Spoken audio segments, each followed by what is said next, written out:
Halo dan selamat datang di podcast Valibis. Pada episode kali ini kita akan membahas topik yang cukup menarik nih teman-teman.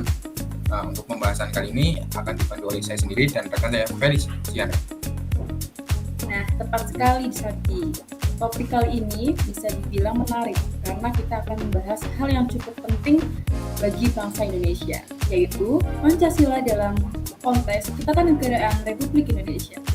Nah, pada podcast kali ini kita akan berbincang-bincang nih bersama dua narasumber kita yang luar biasa, yaitu Mas Ega dan Natasha. Oke, tanpa basi-basi lagi, langsung saja kita panggil narasumber kita, Ega dan Natasha. Hai.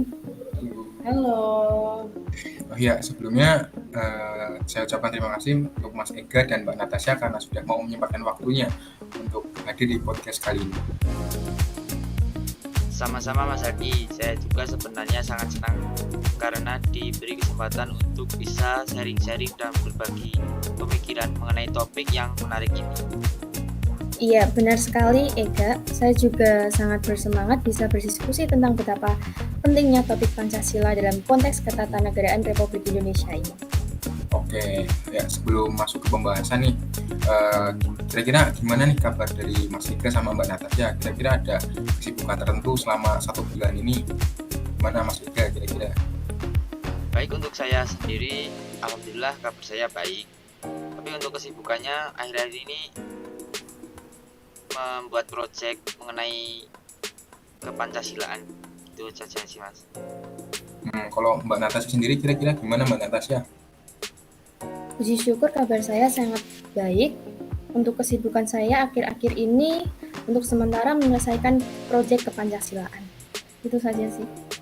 Oke, baik. Oh ya, mungkin untuk mempersingkat waktu kita langsung aja ke topik pembahasan awal yang tadi sudah disampaikan sama Felis, yaitu Pancasila dalam konteks Ketatanegaraan Republik Indonesia.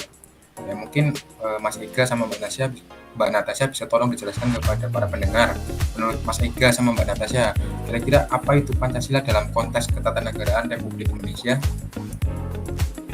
Baik, Pancasila adalah pendasaran hukum dan kebijakan negara Indonesia dan ditetapkan oleh pemerintah Indonesia pada 1 Juli 1945 dan sebagai dasar negara Indonesia yang terdiri dari 5 sila. Kelima sila tersebut adalah ketuhanan yang Maha Esa, kemanusiaan yang adil dan beradab, persatuan Indonesia, kerakyatan yang dipimpin oleh hikmat kebijaksanaan dalam permusyawaratan perwakilan, dan keadilan sosial bagi seluruh rakyat Indonesia. Oke, baik, terima kasih Mas Ega. Nah, mungkin bisa dijelaskan juga menurut Mbak Natasha apa itu Pancasila menurut Mbak Natasha? Kalau menurut saya, Pancasila dalam konteks ketatanegaraan merupakan landasan fundamental bagi seluruh peraturan perundang-undangan dan sistem pemerintahan di Indonesia. Artinya, semua kebijakan dan tindakan pemerintah harus berdasarkan pada nilai-nilai Pancasila.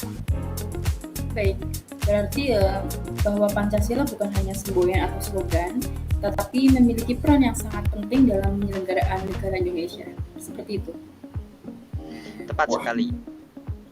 Pancasila menjadi pedoman bagi bangsa Indonesia dalam mewujudkan cita-cita kemerdekaan, yaitu masyarakat yang adil, makmur, dan sejahtera. Wah, menarik sekali ya teman-teman. Mungkin juga dapat dijelaskan sih bagaimana sih penerapan Pancasila dalam kehidupan sehari-hari. Contoh bentuk penerapannya mungkin bisa dijelaskan Mbak Natasha dan Mas Ega, bentuk penerapannya bagaimana? Jadi penerapan Pancasila dalam kehidupan sehari-hari bisa dilakukan dengan berbagai cara. Contohnya itu bisa dengan saling menghormati antar sesama, gotong royong, menjaga toleransi, dan aktif dalam kegiatan sosial. Selain itu, kita juga harus menerapkan nilai-nilai Pancasila dalam kehidupan berpolitik, berbangsa, dan bernegara. Contohnya, musyawarah mufakat untuk pengambilan keputusan, menjunjung tinggi keadilan sosial, dan menjaga persatuan dan kesatuan bangsa. Baik, itu sudah sangat jelas. Jadi Pancasila bukan hanya milik pemerintah, tetapi juga milik seluruh rakyat Indonesia. Kita semua bertanggung jawab untuk menjaga dan mengamalkan Pancasila dalam kehidupan sehari-hari. Seperti itu. Oke, selanjutnya mungkin juga dapat dijelaskan sih apa itu fungsi Pancasila. Kira-kira menurut Mbak Natasha gimana fungsi Pancasila itu sendiri, Mbak Natasha? Menurut saya, Pancasila itu berfungsi sebagai dasar untuk membentuk sistem ketatanegaraan di Indonesia. Pancasila juga menjadi dasar untuk membentuk sistem hukum yang membentuk konstitusi dan undang-undang negara di Indonesia, yang menjadi dasar untuk membentuk sistem pemerintahan yang efektif dan juga efisien. Oke, tadi kan sudah disebutkan ya apa fungsi Pancasila menurut Mbak Natasha. Mungkin juga dapat disebutkan apa sih peranan Pancasila menurut Mas Ega. Nah, Ega gimana? Menurut Mas Ega, apa sih peranan penting tersebut, Mas Ega? Baik, menurut saya Pancasila juga memiliki peranan penting dalam berjalannya sistem ketatanegaraan di Indonesia. Dari masa proklamasi sampai masa reformasi, Pancasila memiliki peranan penting dalam berjalannya sistem ketatanegaraan.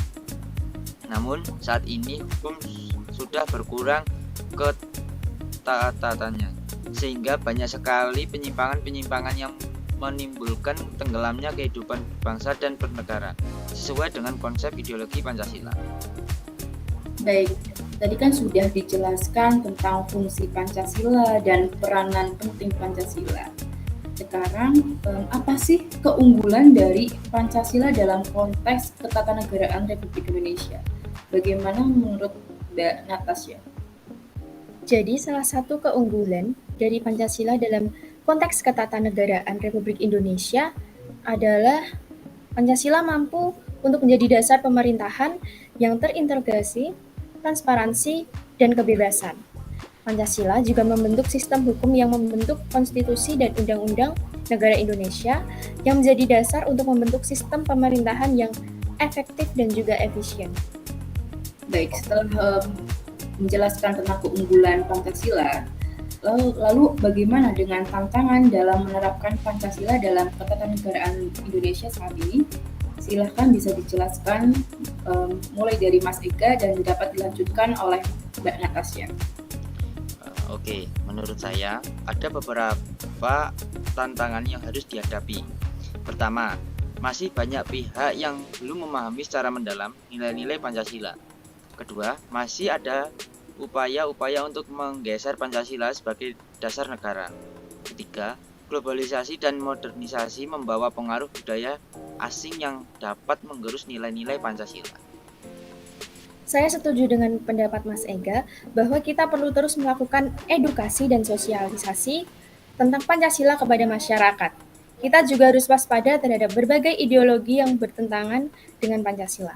Selain itu, kita perlu menjaga kelestarian budaya bangsa Indonesia ini agar tidak tergerus oleh budaya asing.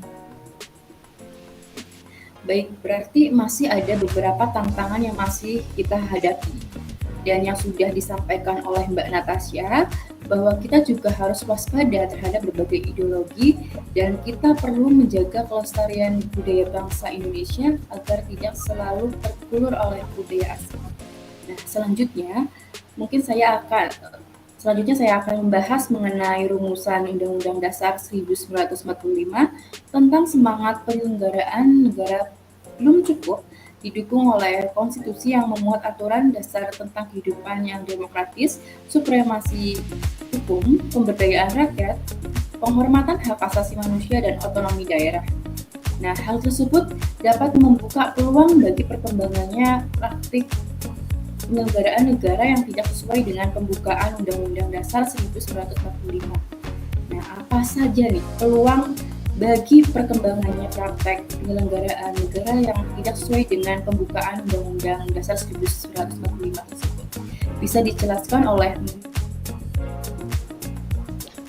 Baik, tidak adanya check and balance antara lembaga negara dan kekuasaan terpusat pada presiden, infrastruktur yang dibentuk antara lain partai politik dan organisasi masyarakat, pemilihan umum atau pemilu diselenggarakan untuk memenuhi persyaratan demokrasi formal karena seluruh proses tahapan pelaksanaannya dikuasai oleh pemerintah. Kesejahteraan sosial berdasarkan pasal 33 UUD 1945 tidak tercapai. Justru yang berkembang adalah sistem monopoli dan oligopoli.